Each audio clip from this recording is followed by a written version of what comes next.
বিধানসভা ঘেরাও অভিযানে চাকরিহারা শিক্ষকদের একাংশ আগামী ৪ঠা সেপ্টেম্বর বিধানসভা ঘেরাও অভিযানের ডাক দিয়েছেন যোগ্যরা। পুনর্বহালের দাবিতে যোগ্যদের পুনর্বহালের দাবিতেই এই বিধানসভার ঘেরাও অভিযানের ডাক। গতকাল বিধানসভায় বিরোধী দলনেতা শুভেন্দু অধিকারী এবং আইএসএফ বিধায়ক নওশাদ সিদ্দিকী তাদের সঙ্গে সাক্ষাতের পর এবার বিধানসভা ঘেরাও অভিযানের ডাক যোগ্য চাকরিহারাদের। রেশমি দাস প্রতিনিধি আমাদের সঙ্গে রয়েছেন। রেশমি, কি কারণ, কি জানা যাচ্ছে, যোগ্য চাকরিহারারা কি জানিয়েছেন?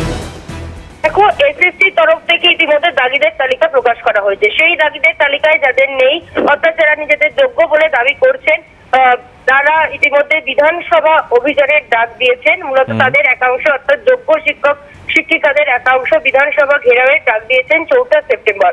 তাদের দুটি দাবিকে কেন্দ্র করে এই বিধানসভা ঘেরাওয়ের ডাক। প্রথম দাবি, ইতিমধ্যে বিধানসভায় জরুরি অধিবেশন ডেকে একটি বিল পাস করাতে হবে। কি বিল?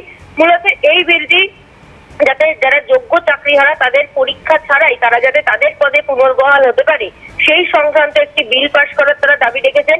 পাশাপাশি যারা যোগ্য তাদের একটি তালিকা আলাদাভাবে প্রকাশের তারা দাবি রেখেছেন।